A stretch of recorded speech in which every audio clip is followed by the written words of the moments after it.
Le damos la más cordial bienvenida a toda la gente que hasta ahora está viendo el programa Pongámonos al Día. Hoy con un nuevo capítulo, ¿cierto?, de Pongámonos al Día en Educación. Para eso tenemos una invitada especial que es Daniela Tolosa, educadora diferencial de la Escuela de Matilla, que vamos a tratar el tema del PIE y el DUA. Hola Daniela, ¿cómo estás? Hola, buenos días. Bien, gracias. ¿Y tú? Perfecto. Daniela, cuéntanos un poco acerca de qué se trata el programa de integración escolar PIE, que mucha gente, ¿cierto?, no lo asocia todavía, no lo conoce. Sí, mucha gente no lo conoce y hay mucha información confusa. Bien, el programa de integración escolar, sus siglas PIE, tiene que ver con un beneficio para aquellos estudiantes que presentan barreras significativas en su proceso educativo. ¿Ya? Barreras que pueden ser internas o externas, tanto de su condición como ser humano o de factores que están en el contexto familiar, en ciudad, escuela, etc. ¿Ya?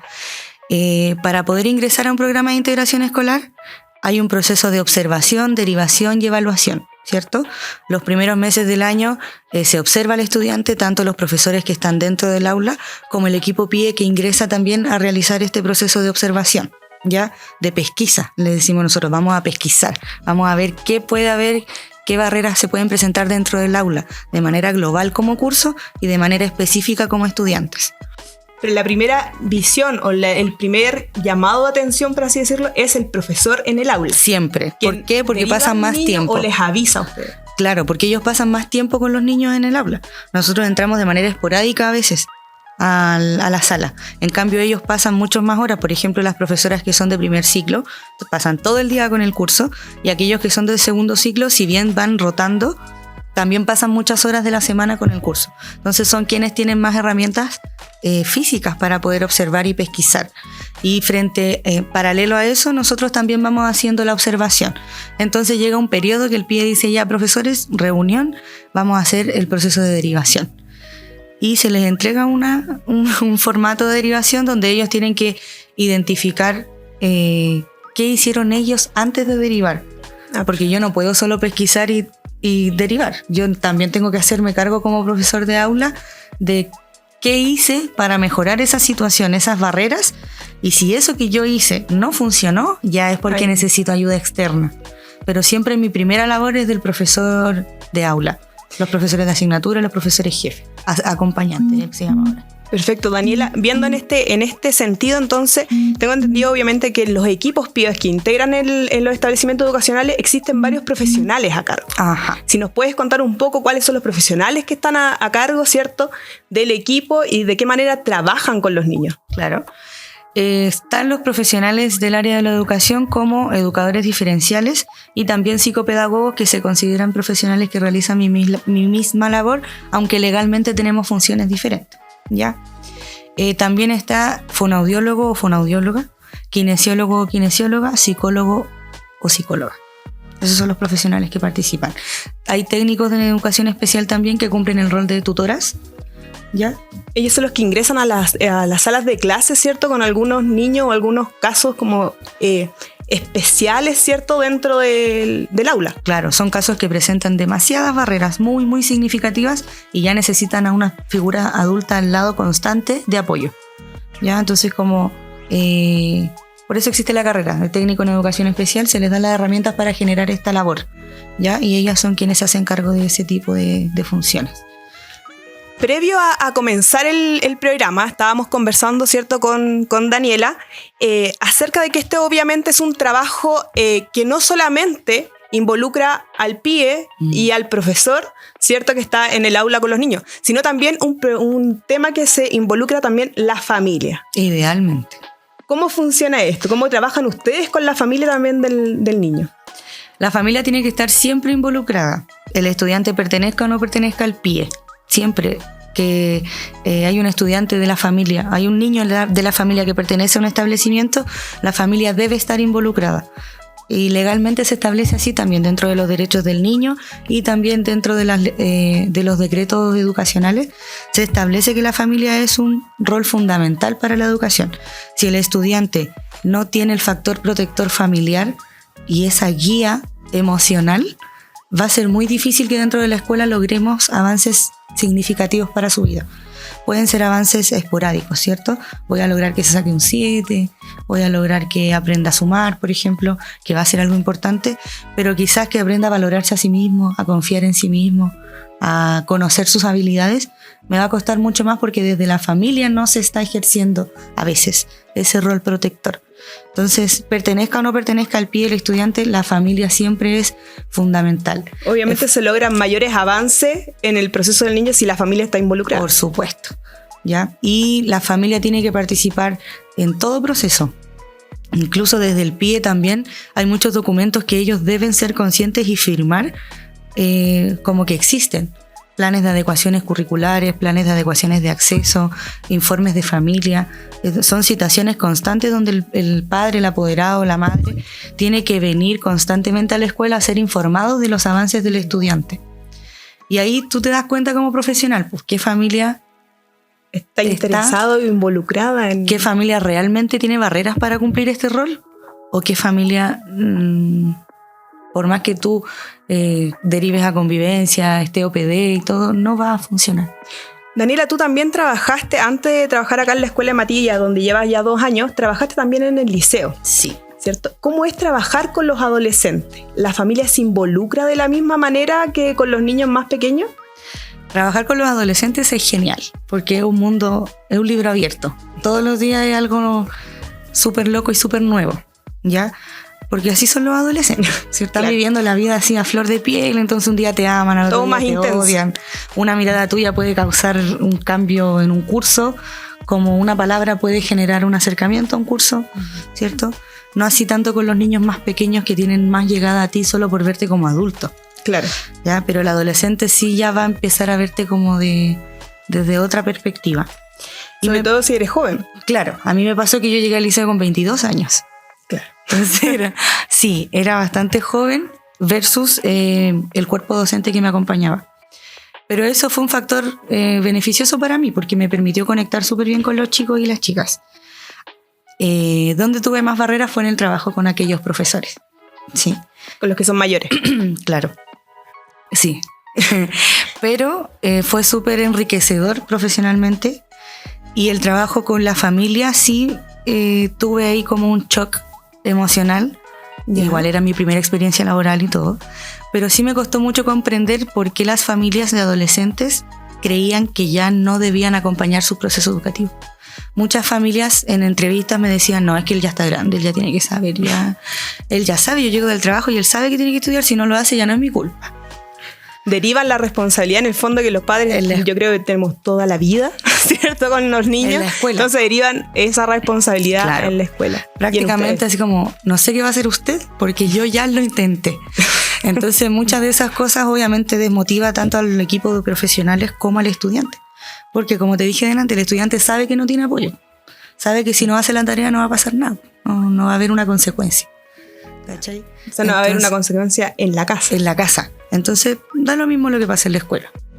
Y nosotros siempre lo decimos, pues, si la familia no tiene ahí una imagen de autoridad y de apoyo, ¿qué nos queda a nosotros que somos externos a su vida?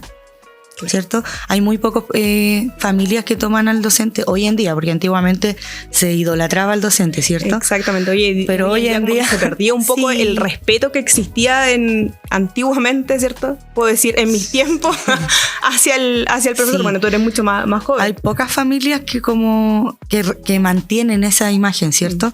Hay muchas familias hoy en día que cuestionan al docente, que van a reuniones y te dicen, ¿por qué tú le estás enseñando así a mi hijo a leer? Y tú tienes que sacar los libros y decir, mira, tal autor en tal año planteó tal método. Y es prácticamente como defender constantemente tu trabajo, ¿ya? Pero igual eso nos sirve, porque quedamos bien, po. Sabemos que es como un replanteamiento, porque tú como tienes que explicar cómo lo estás haciendo, ya dices, ya, sí lo estoy haciendo bien. O sea, igual un poco agotador también. Sí, pero siento que es parte de el informar a la familia. Porque diferente sería que viniera la familia a pedirme esa explicación y le dije, ¿sabe qué, señora? No es su tema. Claro, esto se hace así, punto. Claro, o sea, ¿cómo yo le voy a pedir a esa familia que participe de su proceso educativo con su hijo si yo no me doy el tiempo de explicarle qué estoy haciendo? Es como un arma de doble filo. Claro. ¿Ya? Daniela, hablábamos también hoy en día, bueno, sabíamos que no hay mucha gente que conoce el término del PIE, pero hay otro término, cierto, que se está utilizando, que es a través de un decreto del Ministerio de Educación, que es el DUA, el Diseño Universal para el Aprendizaje. Cuéntanos un poco de qué se trata este diseño, porque antes de comenzar el programa me comentabas que también esto tiene que ver mucho como con el tema arquitectónico, que es todo un diseño, un programa que se trata de manera distinta. El DUA, famoso DUA, en la U, eterno. Muy eterno, al menos en mi carrera. El DUA viene del concepto diseño universal, que lo planteó un caballero que se llama Ron Mays. Ese caballero lo que hizo fue estudiar todas las estructuras, la infraestructura de la sociedad, y se dio cuenta de que estas no eran accesibles para el público. Habían algunas estructuras físicas que permitían el acceso solo de algún grupo de la población, y generalmente aquel grupo minoritario quedaba fuera, excluido. Entonces, ¿qué hizo este caballero? Planteó el diseño universal, que tiene que ver con la accesibilidad para todos en todas las partes de la sociedad. Y el ejemplo que te daba antes, por ejemplo, si yo como arquitecto voy a construir un edificio, me conviene de inmediato hacer el edificio con rampa, con ascensor y con escalera. Claro. Porque así voy a tener acceso de todo tipo de personas dentro de mi edificio, sea para el beneficio que sea, ¿cierto? Pero si yo construyo un edificio que tiene solamente escaleras, voy a perder a toda la población que es usuaria de silla de ruedas, por ejemplo. Claro. O que usan burritos, que usan bastones. O la persona que es de la tercera edad, que le cuesta más subir escaleras. Entonces ahí pierdo una gran parte de la población que no puede acceder a mi servicio. Entonces, ¿qué hace este caballero? Hace que los arquitectos, en ese tiempo comenzó así, se hicieran cargo de planificar y crear estructuras e infraestructuras accesibles para todos. Y este concepto de accesibilidad universal se traspasó a la educación. Entonces, ¿qué dijeron? Ya, la educación tiene que ser para todos, ¿cierto? Claro. Pero nos vamos a agarrar de este diseño universal para explicar que debe ser accesible para todos. O sea, no basta con que yo matricule a mi estudiante, por ejemplo, con autismo, que me permitan la matrícula no lo es todo. Las clases deben estar diseñadas para él también y para todos. No puede hacer el profesor de lenguaje media hora una clase para el niño con autismo y la otra media hora la clase para el resto del curso, ¿verdad?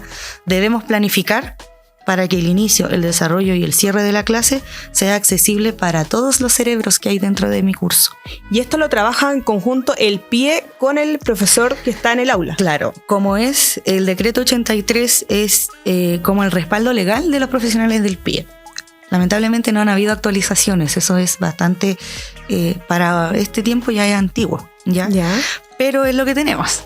Hay que trabaja con lo que hay. Estamos trabajando para usted. Entonces, el diseño universal de aprendizaje que lo estipula el decreto 83 desde el Ministerio de Educación, lo estipulan como una estrategia casi obligatoria para que todos los cuerpos docentes ejerzan este tipo de diseño de clases. Entonces, como te explicaba adelante, muchas carreras profesionales de educación no están como sumergidas en el mundo del DUA. Ya no, hay muchos profesores también que en la época que estudiaron no se mencionaba el DUA, ¿cierto? Entonces es el rol del PIE ir educando a través de talleres del trabajo colaborativo y de la práctica misma cómo implementar el DUA. Entonces, por ejemplo, yo a la semana tengo 3 horas de trabajo colaborativo contigo que eres profesora de lenguaje, ponte tú. Entonces, en esas horas yo planifico contigo algunas clases, ojalá todas, pero la realidad no es esa, chiquillos, ¿ya? Pero planifico clases, ¿por qué algunas? Porque yo también considero que tú como profesional vas a ser capaz de tomar el modelo y hacer todo el resto de clases como yo te estoy sugiriendo. Sería lo ideal. Sería el ideal, ¿cierto? No pasa mucho. Ahí a veces por el ego profesional no ocurre mucho, pero se intenta, ¿ya? Entonces, yo planifico clases contigo y hacemos que el inicio, la presentación, estos son los principios del DUA. El DUA dice que tienen que haber 3 principios fundamentales para este tipo de diseños de clase. Primero, la presentación de la información tiene que ser diversificada. Tengo que tener múltiples formas de presentar lo que voy a aprender. Y la pregunta clave es ¿qué vamos a aprender? Entonces le digo a los niños ¿qué vamos a aprender? Y lo planificamos entre los dos y lo establecemos entre los dos, entre el curso y yo. Y busco diferentes métodos de presentar. Voy a hacer lluvia de ideas, voy a hacer algo auditivo, voy a mostrar un video, voy a hacer etcétera, ¿cierto? Luego viene el segundo principio que es la acción. Y la pregunta clave es el cómo lo vamos a hacer. ¿Cómo vamos a aprender? ¿Qué tipo de actividades vamos a trabajar?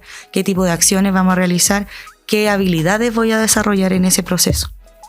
Y finalmente, que yo encuentro que no es finalmente, sino que es transversal, el tercer principio es el por qué, que significa motivar a tu estudiante a través de sus intereses, de sus fortalezas, de sus debilidades.